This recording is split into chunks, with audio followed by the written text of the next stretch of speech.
Hi, I'm Kristen Goodwin. On this episode of the Fox News Rundown, is America ready to fight the coronavirus? Republican Senator from Louisiana, Dr. Bill Cassidy, chats with host Lisa Brady about how the government is responding to the illness and its impact on the economy.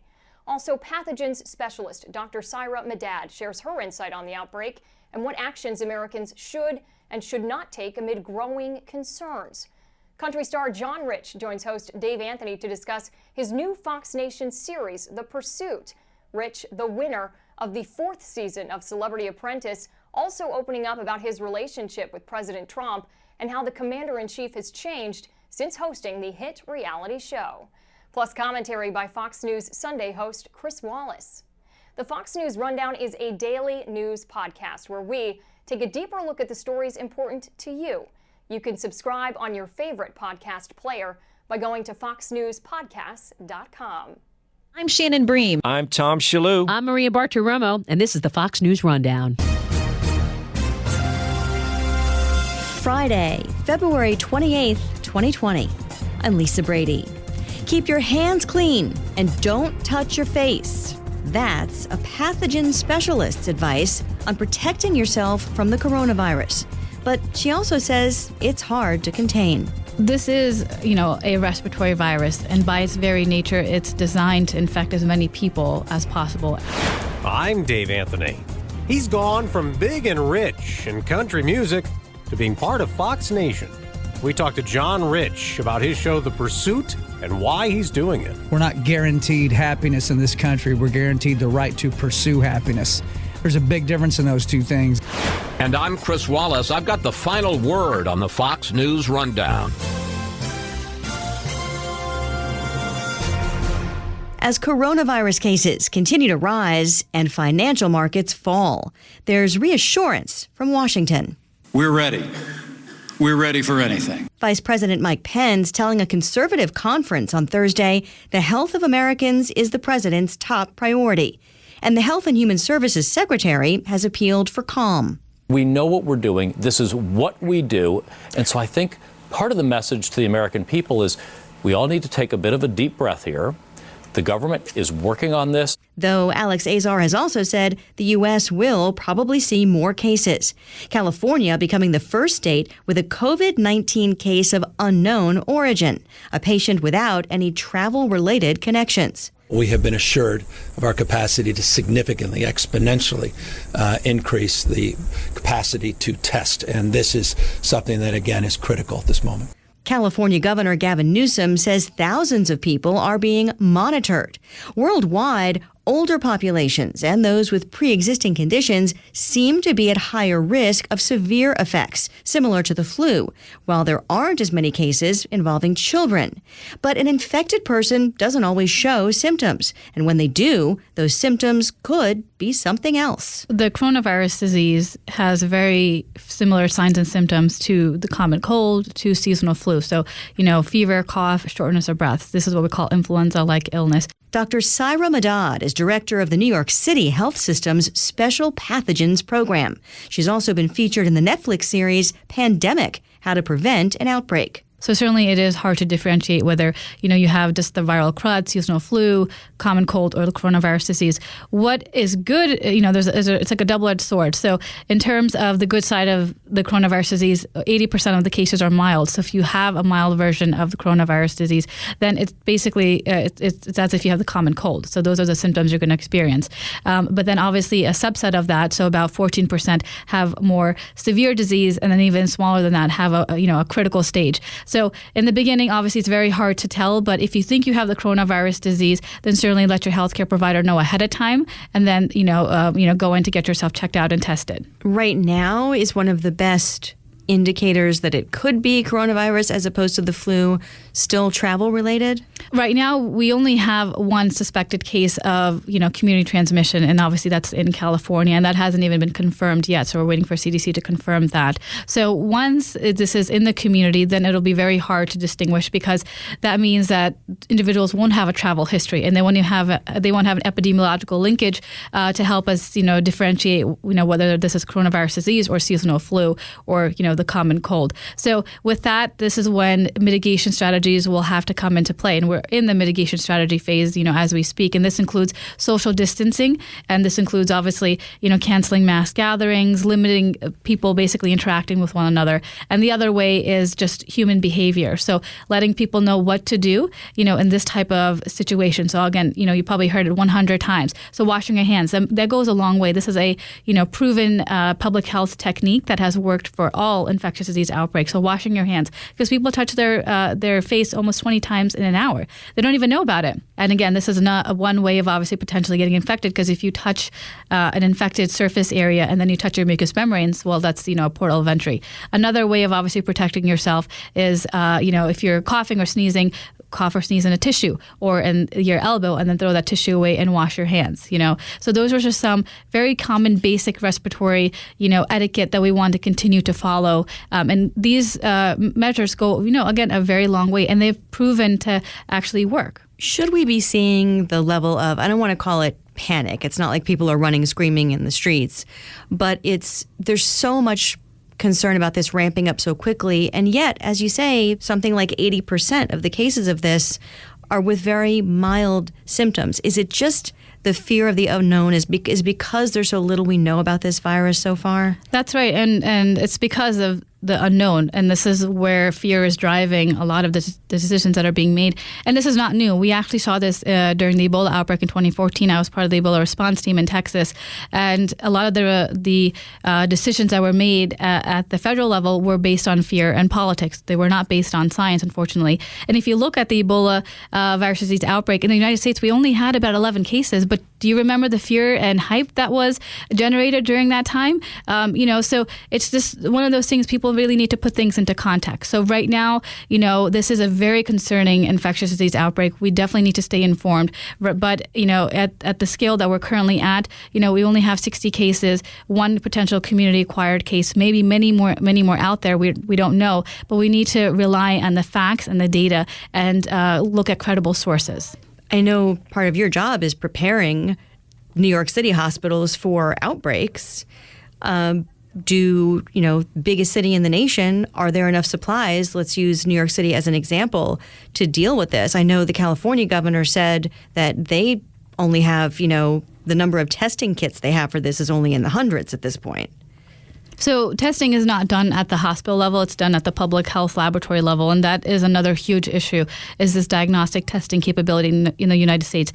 And it's baffling that we don't have this up and ready, already. This is something that we should have already scaled up, weeks ago. And so we need to make sure that we scale that up to the appropriate degree. And then on top of that, we expand the clinical case definition of coronavirus disease so that clinicians, if we do suspect this patient has coronavirus disease, we are able to get the testing done, because right now the approval is only given at the local health department, which follows CDC recommendations. And so we want to make sure there's a whole process in place. But at the local level, at the healthcare system level, certainly there's a lot of preparedness going around, not just here in New York City, but around the nation. But Dr. Madad says there have been cuts in recent years to the money funneled to hospitals for preparedness.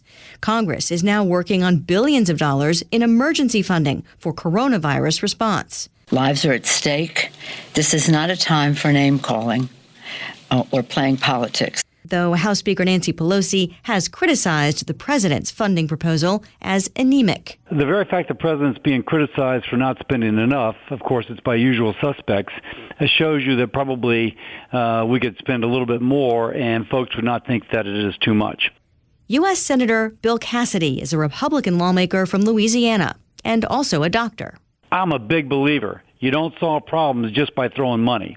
On the other hand, if they give me clear indication of why they need the money, where they're spending the money, and there's sufficient oversight, I'll be comfortable. We probably will end up spending more than $2.5 billion. We hope we look back and say we didn't need to, but what we don't want to do is look back and say we wish that we had. Some of the things that money is being spent on, for example, how do we have a faster way to diagnose? Now it takes several days. We need for it to take 20 or 30 minutes. What is the way that if somebody comes in sick, is there a therapy we can give right away that will keep them from getting sicker? Or is there a drug we can give that if somebody is exposed before they get sick, we can keep them from getting ill? Those are all things that will have to be done in record time. Yeah, if you spread it out over time, you probably could spend less money, but sometimes you have to spend a little bit more to get it done before a deadline. What else would billions of dollars from the federal government be used for, though? Are we talking about supplies, like more face masks? Because there seems to be a shortage worldwide of things like that right now. So a couple things. First, yes, it would be for personal protective equipment. That would be one thing, that if there is something which arises, you need to have it immediately available. Among the group that is dying at a higher rate and at a younger age in China are healthcare workers. So the first person to die, the doctor who died at age 32, he was an ophthalmologist. Think about it. An ophthalmologist examines someone's eyes an inch from their nose. So the person who's sick is breathing on them, they inhale it, and the doctor gets a bigger load of virus than the average person would. Now, I'm a doctor, so I hope this doesn't sound self-serving, but you don't want your healthcare workers dying because then there would be no one else to take care of patients. You want your healthcare workers to be there to treat everybody who needs to be treated, not they themselves ending up in a hospital bed. So there will be personal protective equipment for those who are providing healthcare services and others as needed. Florida Democratic Congresswoman Donna Shalala, who served as President Clinton's Health and Human Services Secretary, says the Trump administration needs better communication. They've got to speak with one voice, and it cannot be a political appointee. It has to be a scientist. On Wednesday, President Trump put Vice President Mike Pence in charge of the coronavirus response. We're ready to adapt, and we're ready to do whatever we have to. Then on Thursday, Pence named a White House response coordinator, Ambassador Debbie Birx. She is a scientist and a doctor who's been helping the U.S. government's role in the fight against HIV and AIDS. But Health and Human Services Chief Alex Azar has also emphasized his role in the coronavirus response. So who is in charge? Azar, after the president's press conference, said, I am, speaking of himself, I'm glad to have Vice President Pence. I'm the head of the task force, and as head of the Health and Human Services, beneath him he has CDC and BARDA and NIH and FDA and the other agencies that have so far been involved. But then he said, this is all of government. So if I need to get another department of government involved, there is no better advocate than Vice President Pence. He speaks for the president. He could tell somebody in another department to collaborate, cooperate with me, and there would be no questions. So we can imagine, for example, that the Veterans Administration Hospital and the Department of Defense are putting together their own plans. Azar doesn't have any control over the VA or Department of Defense, but Pence does. And so I think this kind of Azar in charge of Health and Human Services, but with the ability to have the vice president's help in coordinating with other departments of the country will work. That seems like a pretty good structure to me.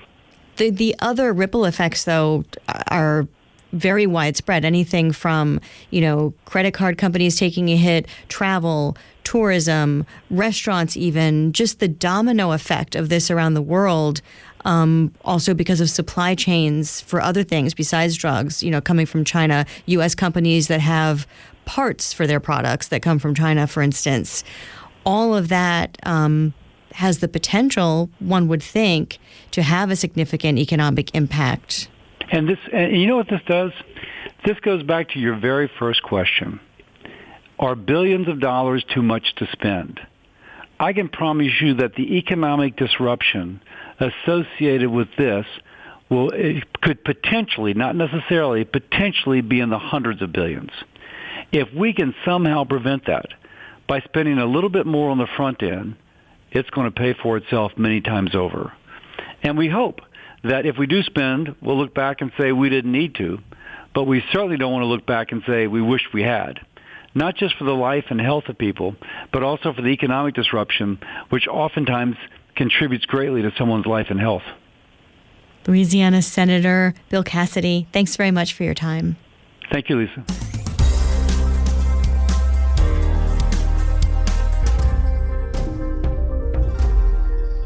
This is Chris Wallace with your Fox News commentary coming up.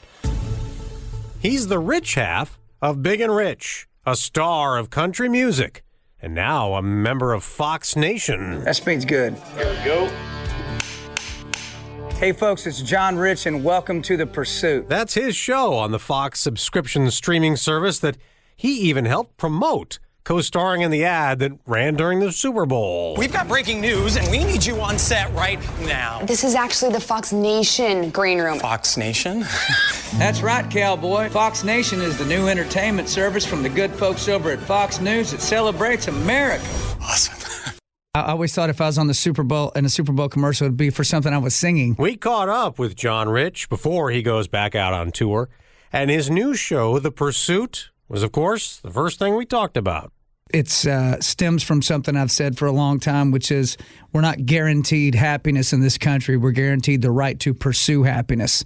There's a big difference in those two things, and I wanted to do a show that it did not matter if you were left, right, or in the middle. The people I interviewed had one thing in common. We all have the right to pursue happiness, and these people worked very hard and overcame a lot to accomplish great things in this country. Now, I know you talked to Winona Judd. Yep. Right, and so she's a fellow star in country music and all of that. Yep. Did you learn anything from her that you didn't know? You know, what's interesting that I'm finding out, because I know all the people that I'm bringing on the show. I've been around a while. I know lots and lots of interesting people, is when you put the frame of what does the right to pursue happiness mean to you, and you ask somebody that question, man, I don't think they've ever been asked that in an interview before. I know I haven't.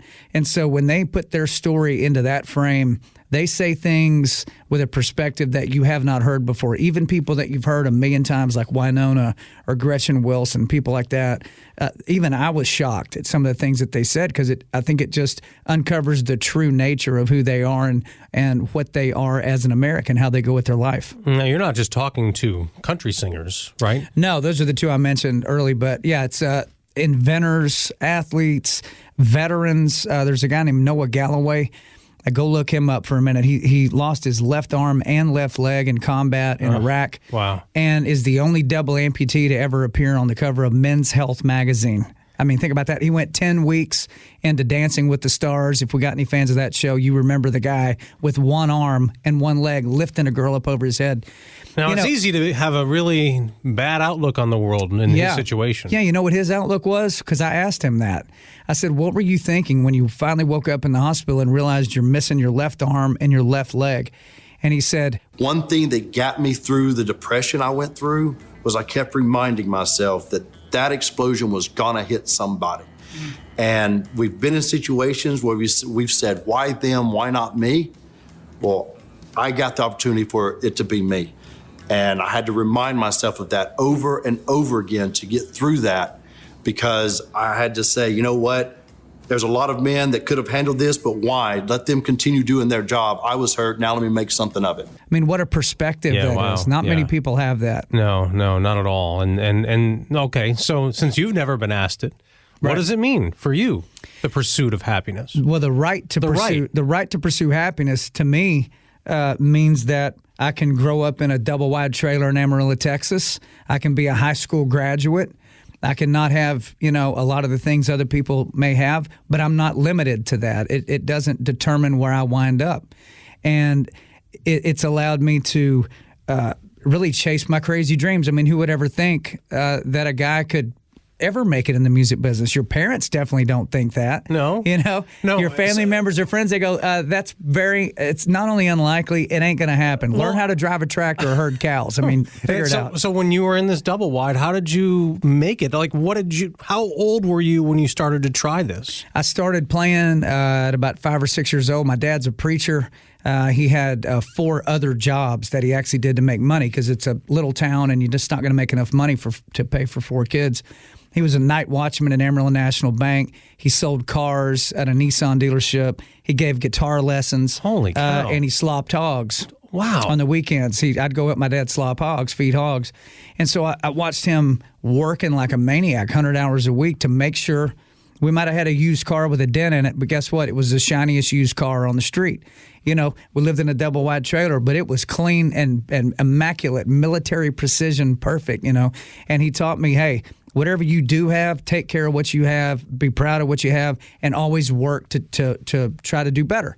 You know, just because you started off somewhere doesn't mean that's where you're going to wind up. So how does it? If somebody's so hardworking like your dad, right? And you are a dreamer, hoping to be in the a star in country music. Yeah, I wanted to do. I thought, man, wouldn't it be great if I could make money doing what I actually love to do? You know, my dad loved to preach, but he never made a lot of money preaching. But that didn't stop him from doing it. Right? Yeah, didn't stop him from doing it. You know, he worked hard to pay for life while he still pursued his dream of being a great minister, which he is. So for me, man, it's all about exhausting your potential. You know, I step into things all the time. Fox Nation, I never thought I'm a TV guy. I'm a songwriter. I'm a singer. But I do have a pretty strong perspective on our country, and I know what it means to me, and I feel like there's millions of people feel the same way. Well, you were a TV guy. I remember. Was this 2011 when you were on Celebrity Apprentice? 2011, It's 9 years already. This was pre-POTUS. This is before anyone thought about Donald Trump being the president of the United States. Here he is, the Celebrity Apprentice guy, the Apprentice guy, and you go on this show. Yeah. Why? Well, I turned the show down 3 times, 3 seasons in a row, because I was a fan of the show, and people look like maniacs on that show. I'm like, I don't know what they're doing to these people. You were on there with Meatloaf. But I don't think I want to be, whatever they're doing to people, I don't think I want to put myself in that. But they came to me the 4th time. I said, okay, you know what? I'm going to give it a shot. I'm going to play for the kids at St. Jude Children's Research Hospital. Right, because you all had charities, right? Greatest children's hospital in the world. And my goal is $1 million. Piers Morgan held the record at that point at I think $500,000. And I said, well, I can't let Piers have, the top spot. I'll see if I can up it. And I think having that on my mind during the show kept me from acting like a loony bird, kept me from cussing somebody out. I mean, I had to break up Meatloaf and Gary Busey from killing each other over who stole their finger paints. I remember Gary on that show. Matter of fact, Obama made fun of Donald Trump at that big presser that they had that he said, and Donald Trump says he wants to be president, but really the biggest decision he's made is how to get Gary and Meatloaf from fighting over their finger paints. Is Gary Busey as wild as he looks like on TV? So I'll tell you, Donald Trump, when he was not the president, he goes, so John Rich, how was Gary Busey as your project manager? That's not a bad Trump. You know, thank you. And I leaned into to him and I said, well, Mr. Trump, Gary is the nicest bunch of guys I've ever met. And he started laughing at that. He goes, well, that's a big statement, Gary. I mean, Gary, you're very talented, but Gary, you're kind of nuts. You're kind of nuts, Gary. Good people, kind of nuts.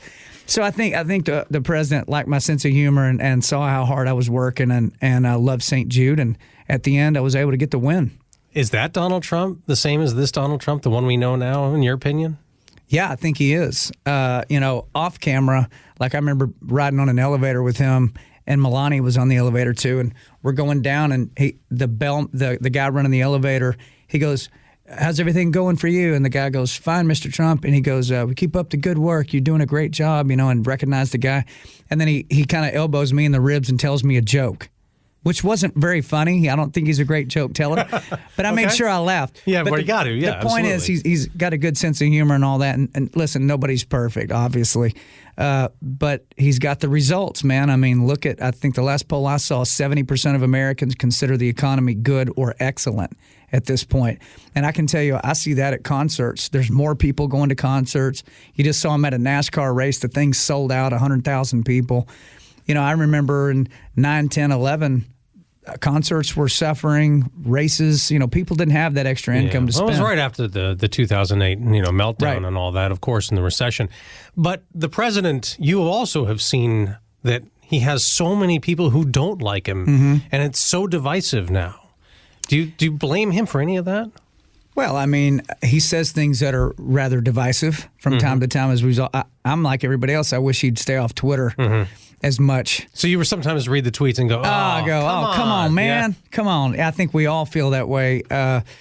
But you ever talk to him about it? Yeah, I tell the president all the time, get off of Twitter. Now, I don't think that's my place to say that. If he asked me, I would tell him that I don't think he has to say everything he's thinking. Okay. And he's probably not. Can you imagine what all he's actually thinking that he doesn't tweet? There's an interesting thought. Yeah, absolutely. Have you been in the Oval Office? I have been to the Oval Office. Yeah, my wife and I got to go and actually got a picture standing on either side of him at the desk. But, you talk about division in our country. When I had the opportunity on Fox Nation to do this show, The Pursuit, one reason why I wanted to do it was to show an example that I can interview somebody who totally disagrees with me politically, but I respect them and they respect me because we both work really hard and we have this one thing in common called the American dream and the right to pursue happiness, the overarching concept of our country. You know, America invented rock and roll and country music, and we're the ones that invented the light bulb, and we're the ones that invented all these great things that the world now uses. Why is that? Because we have the right to pursue happiness, the right to exhaust our potential. Think of all the billions of people this very morning that woke up around the world that have just as much talent, drive, passion, intellect as anybody in America, but they're not allowed to exhaust their potential. Think of the music we haven't heard, the medical breakthroughs that haven't happened, the exploration, all the things that humans are capable of. They're not allowed to do that, but we are. And that's why it's incumbent on every American to take advantage of that. All right. When are we going to see you and tour and all this kind of stuff? Well, Big and Rich Tour kicks back into full gear next month. We call it the Peace, Love, and Happy Hour Tour. So you can't have more fun than that. Cowboy Troy's out there with us this year. The big black rapping cowboy from Dallas, my good friend. Listen, everything's going great. A lot of music. My kids are growing up well, 8 and 10-year-old boys. It's a great life, and I owe all this success to the Lord, number one, but America. That platform gives us all a right to do what we want to do. I urge everybody to take advantage of it. All right, catch him on tour, as he said, starting next month. Catch him on Fox Nation with the show The Pursuit. John Rich, thanks so much for joining us. Thank you, sir.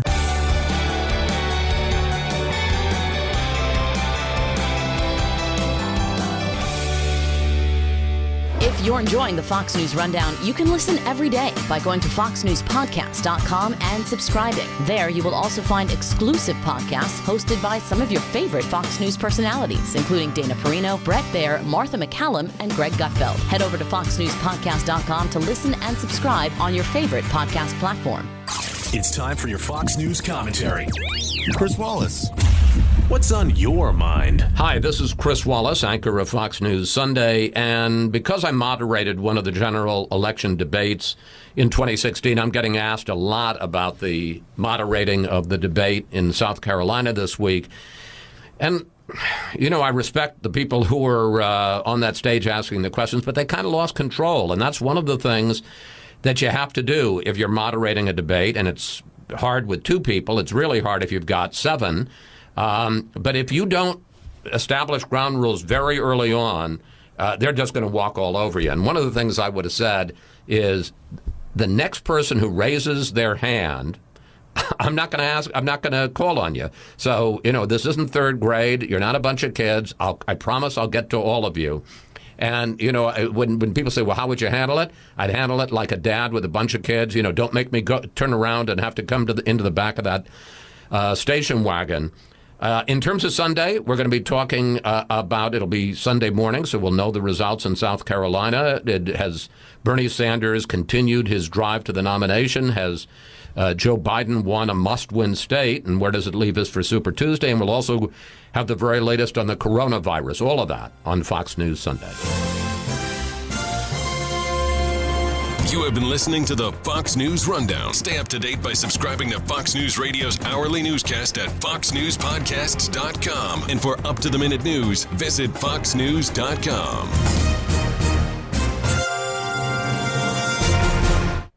Love Fox News? Click the subscribe button to get more of the news and opinion you trust, and click the Fox News Rundown playlist for the latest episodes.